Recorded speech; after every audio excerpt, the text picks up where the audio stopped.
ನಮಸ್ಕಾರ ಸ್ನೇಹಿತರೆ, ಸತ್ವ ಬೌಲ್ಗೆ ನಿಮಗೆಲ್ಲರಿಗೂ ಸ್ವಾಗತ. ಇಂದು ನಾವು ತುಂಬ ಸುಲಭವಾಗಿ ಕಡಿಮೆ ಪದಾರ್ಥದಲ್ಲಿ ಮೃದುವಾದ ಮತ್ತು ರುಚಿಯಾದ ಕೇಸರಿ ಬಾತ್ ಮಾಡುವುದನ್ನು ನೋಡೋಣ.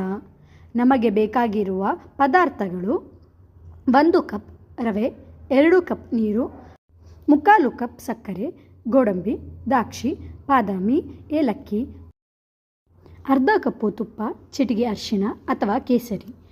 ಮೊದಲಿಗೆ 1 ಕಪ್ ರವೆಯನ್ನು ಹುರಿದುಕೊಳ್ಳೋಣ. ಸುವಾಸನೆ ಬರುವವರೆಗೂ ಹುರಿದುಕೊಳ್ಳಬೇಕು. ರವೆಯನ್ನು ತುಂಬ ಕೆಂಪಾಗಿ ಅಥವಾ ಕಪ್ಪಾಗಿಸಬೇಡಿ. ಹುರಿದ ನಂತರ ಅದನ್ನು ಒಂದು ತಟ್ಟೆಯಲ್ಲಿ ಆರ್ದೆಗಿರಿ ಅಥವಾ ಒಂದು ಬೌಲಿನಲ್ಲಿ.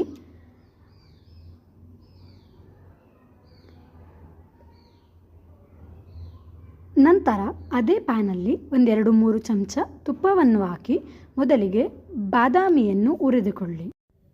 ಕೆಂಪಾದ ನಂತರ ಅದಕ್ಕೆ ಗೋಡಂಬಿಯನ್ನು ಸೇರಿಸಿ ಅದನ್ನು ಸಮೇತ ಹುರಿಯಿರಿ.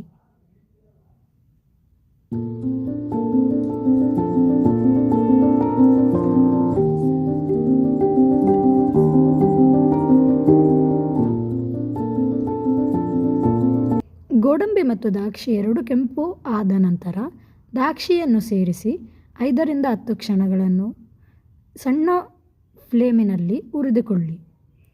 ನಂತರ ಅದೇ ಪ್ಯಾನಿಗೆ ಹುರಿದಿಟ್ಟ ರವೆಯನ್ನು ಸೇರಿಸಿ 5-10 ಸೆಕೆಂಡುಗಳ ಕಾಲ ತುಪ್ಪದ ಸುವಾಸನೆ ಬರುವವರೆಗೆ ಹುರಿದುಕೊಳ್ಳಿ.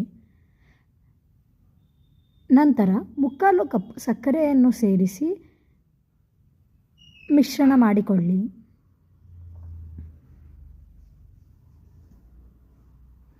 ನಂತರ 2 ಕಪ್ ಬಿಸಿನೀರನ್ನು ಸೇರಿಸಿ ಸರಿಯಾದ ಮಿಶ್ರಣವನ್ನು ಮಾಡಿಕೊಳ್ಳಿ, ಗಂಟುವಿಲ್ಲದಂತೆ.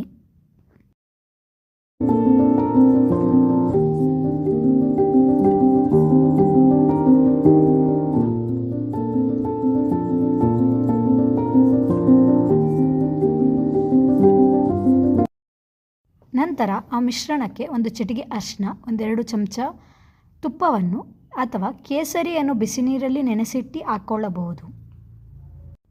ಚೆನ್ನಾಗಿ ಮಿಶ್ರಣವನ್ನು ಕಲಸಿ ನಿಮಗೆ ಬೇಕಾಗಿರುವ ಹದಕ್ಕೆ ಮಾಡಿಕೊಳ್ಳಬಹುದು.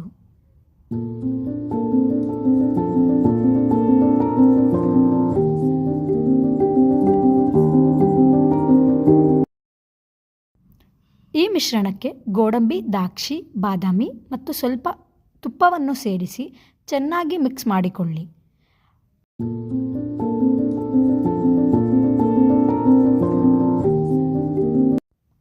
ಒಂದು ಏಲಕ್ಕಿಯನ್ನು ಪುಡಿ ಮಾಡಿ ಅದಕ್ಕೆ ಸೇರಿಸಿ ಚೆನ್ನಾಗಿ ಮಿಕ್ಸ್ ಮಾಡಿಕೊಂಡು 1 ನಿಮಿಷಗಳ ಕಾಲ ಅದನ್ನು ಮುಚ್ಚಿಡಿ ಮೀಡಿಯಂ ಫ್ಲೇಮಿನಲ್ಲಿ. ಬಿಸಿ ಬಿಸಿಯಾದ ಕೇಸರಿ ಬಾತ್ ತಿನ್ನಲು ಸಿದ್ಧವಾಗಿರುತ್ತದೆ. ನಿಮಗೆ ಈ ರೆಸಿಪಿ ಇಷ್ಟವಾದರೆ ಕಮೆಂಟ್ ಮಾಡಿ, ಲೈಕ್ ಮಾಡಿ, ಶೇರ್ ಮಾಡಿ. Thank you.